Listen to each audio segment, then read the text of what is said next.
ஓம் ஸ்ரீ சாய்ராம். எல்லோரும் இன்புற்றிருக்க நினைப்பதுவே இல்லாமல் வேறொன்றறியேன் பராபரமே. நாம் அப்பொழுது ஸ்ரீ கருட புராணத்தை வாசித்துக் கொண்டிருக்கிறோம். அதில் பிரேதகாண்டம் அதை வாசித்துக் கொண்டிருக்கிறோம்.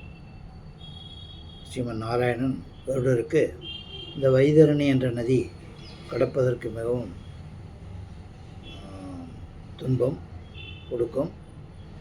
அதை கடக்க வேண்டுமென்றால் இங்கு நற்கர்மங்கள், அதாவது நல்ல தான தர்மங்கள் அதையெல்லாம் இதை செய்ய வேண்டும் என்பதை பற்றி போன பாகத்தில் சொல்லிக் கொண்டிருந்தார். புத்திரன் முதலியவர்கள் இல்லாதவர்கள் பௌத்திரன், இப்போ புத்திரனே இல்லைன்னாக்கா எப்படி பௌத்திரன்னா பொண்ணு வயசு கூட இருக்கலாம், அதனால் அவங்களாம் பண்ணலாம் அப்படிங்கிற முறையெல்லாம் சொல்லியிருந்தார். இப்பொழுது மீண்டும் சொல்ல ஆரம்பிக்கிறார். தன் சக்தியை அனுசரித்து நித்தியதானம் செய்பவன் யாவனோ அவன் தன் வாழ்வின் இறுதியில் நற்கதியை அடைவான். தன் சக்திக்கு தகுந்த மாதிரி அந்த நித்தியதானம், தியானங்கள், தான தர்மங்களை செய்வான். உடலானது திடமாக இருக்கும்போதே கஷேத்ராடனம், கங்கை ஸ்நானம் அதெல்லாம் செய்ய வேண்டும். நல்லா உடம்பு இருக்கும்போது தானே பண்ண முடியும், என்ன கஷ்டம் தானே. தாய் தந்தையர் இறந்த பிறகு ஆண்டாண்டு தோறும் அவர்களுக்கு சிரார்த்தம் செய்ய வேண்டும். தாய் தந்தை குரு முதலியவர்களுக்கு தன்னால் என்ற புண்ணியத்தை செய்து கொடுக்க வேண்டும். நற்காரியங்கள், அவருடைய சேவைகள், அதுதான் புண்ணிய காரியம். கருடா மரித்தவரை குறித்து கிரியைகளை செய்யும்போது அந்தனருக்கு எவன் ஒருவன் தட்சிணை கொடுக்கிறானோ அவன்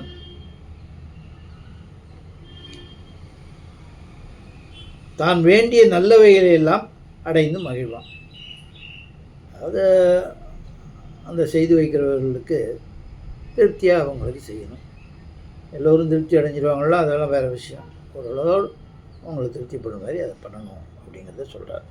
ஏன்னா அதெல்லாம் சொல்லி பண்ணி வைக்கிறார் இல்லையா, குரு ஸ்தானத்தில் இருக்கார், அதனால் அவங்களுக்கு அதை பண்ணணும் அப்படின்னு. அவன் பிரேத ஜென்மத்தை அடைய மாட்டான். அவ்வாறு நல்ல தட்சணை கொடுத்து குருவை சந்தோஷப்படுத்தவும் பிரேத ஜென்மத்தை அடைய மாட்டான். அதான் அந்த ஆவிரோகம். யோகிகள், சன்னியாசிகள், துறவிகள் முதலியவர்கள் எந்த லோகத்தை அடைவார்களோ அந்த புண்ணிய லோகம் அவனுக்கு கிட்டிவிடும். யார்? தட்சணையெல்லாம் கரெக்டாக கொடுக்குறவனுக்கு. ஏன் கொடுக்குறோம், எதுவும் கொடுக்குறோம் கணக்கு போடாமல் அவங்களுக்கு கொடுக்குறோம். வருடா, ஒருவன் மறுத்த பிறகு செய்ய வேண்டிய கிரியை பற்றி உனக்கு ஒருவாறு இதுவரைக்கும் கூறினேன். என்னென்ன கிரியை செய்யணும், என்னென்ன கர்மங்கள் செய்யணும் அப்படிங்கிறத பற்றி இதுவரைக்கும் சொன்னேன் அப்படின்னு சொல்கிறாரு. அடுத்தது யமலோகத்துக்கு போகிற வழியை பற்றி அடுத்தது விளக்க போகிறாரு. இப்போ அந்த முனிவர் தானே எல்லாம் சொல்லிகிட்ருக்காரு. அவர் ஸ்ரீ வேதவியாச முனிவரின் மாணவரான சூத புராணிகர் நைமிசாரண்ய வாசிகரான மகரிஷியை நோக்கி, அருந்தவ முனிவர்களே, அதன் பிறகு கருடாழ்வான் இதுக்கப்புறம் உள்ளதை சொல்கிறார். அவர் தான் இப்போ சொல்லிகிட்ருக்கார். கருடனுக்கு ஸ்ரீமன் நாராயணன் சொன்னது தான் கருட புராணம். அந்த இதை இந்த சூத புராணிகர் அப்படிங்கிற ஒரு மகரிஷி அந்த நைமிசாரண்யத்தில் உள்ள ரிஷிகளுக்கெல்லாம் சொல்லி கொண்டிருக்கிறார். அருந்தவ முனிவர்களே, அதன் பிறகு கருடாழ்வான் திருமகள் கேள்வனை பணிந்து வணங்கி, அதாவது பகவானை வணங்கி, சர்வலோக நாயகா, யமலோகம் என்பது இங்கிருந்து எவ்வளவு தூரத்தில் உள்ளது, அதன் தன்மை யாது, அவற்றை தயவு செய்து கூறி அருள வேண்டும் என்று கேட்கவும் கருணை கடலான கார்மேக வண்ணன் கருடனை நோக்கி கூறலானான். இதுதானே ரொம்ப பேருக்கு எல்லாம் தெரிஞ்சுக்கணும்னு. இது கருடனே, மனிதர்கள் வாழும் மானுஷ லோகத்திற்கும் யமபுரிக்கும் இடையில் 86,000 காதம் இடைவெளி உள்ளது.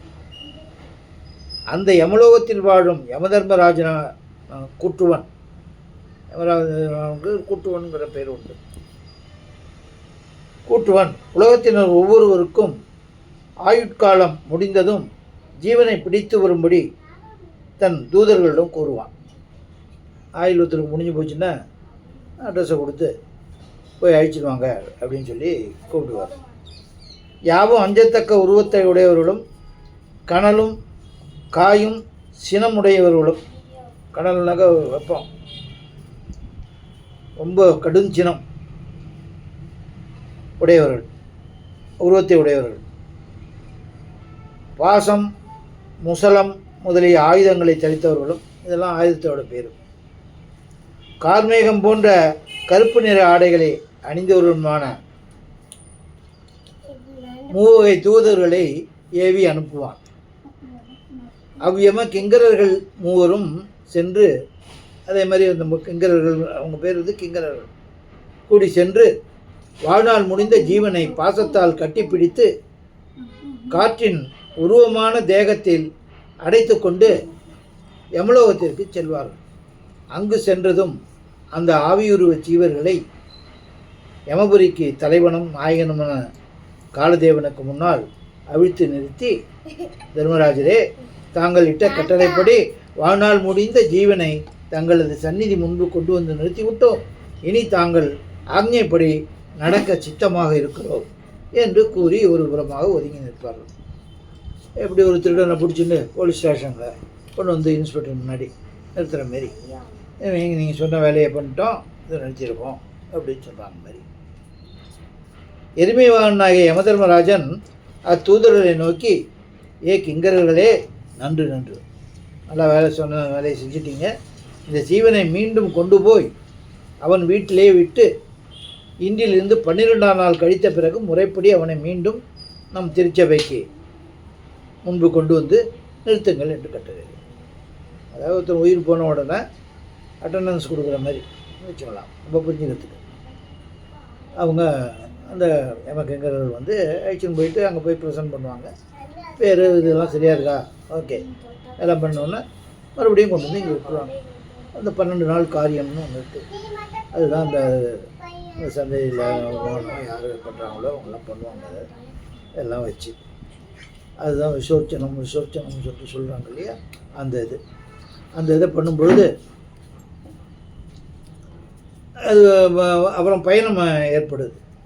அவங்க அந்த ஒரு 1ஆம் நாள் என்ன ஆகுது, 2ஆம் நாள் என்ன ஆகுது, 3ஆம் நாள் என்ன ஆகுதுன்னு அதில் ஒரு பயணம் ஏற்படுது இல்லையா, அந்த பயணத்தை பற்றி தான் இப்போ சொல்லிட்டு இருக்காங்க. அந்த 12 நாள் இதை காத்துக்கணும். எருமைவாகன யமதர்மராஜன் தூதரை நோக்கி, நீங்கள் கிங்கரர்களே, நீங்கள் கொண்டு போய் அவங்க வீட்டில் எங்கே உயிர் எடுத்தீங்களோ அந்த இடத்துல விட்டுட்டு 12 நாள் கழித்து மறுபடியும் அழைச்சிட்டு வந்து இங்கே ப்ரெசென்ட் பண்ணுங்க அப்படின்னு சொல்கிறாரு. உடனே யமதூதர்கள் ஒரு நொடி நேரத்திற்குள் அந்த ஜீவனை கட்டிப்பிடித்து 86,000 காத வழி கடந்து வந்து அந்த ஜீவனின் இல்லத்திற்கே கொண்டு வந்து விட்டு விடுவார்கள். இதுபோல இறந்த ஜீவன் யமலோகத்திற்கு சென்று மீண்டும் பூலோகத்தில் உள்ள அவனது இருப்பிடத்திற்கே மீண்டும் வருகின்றபடியால் இறந்தவனது, இதனால தான் இறந்தவனுள்ள உடனே புதைச்சவோ எரிக்கவோ பண்ணக்கூடாதுன்னு, இறந்தவனது உடலை உடனடியாக எரிக்கவோ அல்லது புதைக்கவோ செய்யாமல் சிறிது நேரம் கழித்த பிறகே அவ்வாறு செய்ய வேண்டும். இது ஒவ்வொரு குலத்தாரும் ஒவ்வொருத்தருக்கும் ஒரு மாதிரி வச்சுருக்காங்க. ஒரு நாள் 2 நாள் கூட வச்சுருப்பாங்க, உடையவங்க வரத்துக்காக வச்சுருப்பாங்க. ஏன்னா இந்த காலத்தில் டாக்டர் வந்து செக் பண்ணி அதில் போயிடுச்சுங்க அப்படின்னு சொல்கிறாரு. இல்லை ஹாஸ்பிட்டலில் போயிட்டுனா அவங்களே பார்த்து சர்டிஃபிகேட் கொடுத்துட்றாங்க. இங்கே என்ன லோக்கலில் இருந்தால் டாக்டர் வந்து பார்த்து சொல்கிறாங்க. இப்போ ஒரு பழைய காலத்துலலாம் இந்த மாதிரி எல்லாம் ஏது வந்து அங்கே நாட்டு மருத்துவர் இருந்தால் வந்து நாடி பிடிச்சி பார்த்து சொல்லுவாங்க. இதெல்லாம் இல்லாத இடத்துல என்ன பண்ண முடியும்? அதேமாரி அதனால் பகவான் இதெல்லாம் உணர்ந்துருக்கா, தெரிஞ்சிருக்காரு இல்லையா, அதனால் அவருக்கு தெரியும். அதனால் உடனே பண்ணிடாதீங்க, இது பண்ணிடுறோம். ஏதோ ஒரு காரணத்தில் கூட ஒரு மயக்கமாகவோ ஒரு இந்த இதுவாகவோ பண்ணிடலாம். அதனால் கொஞ்சம் நாள் வச்சுருந்து அதுக்கப்புறம் தான் அந்த காரியங்களை பண்ணணும் அப்படிங்கிறது அதுதான் இப்போ சொல்கிறாங்க. ஸோ இன்றைய பாகத்தை இதோட முடிச்சுக்கிறோம். அடுத்த பாகத்தை இன்று பார்ப்போம். ஓம் ஜெய் சாய்ராம்.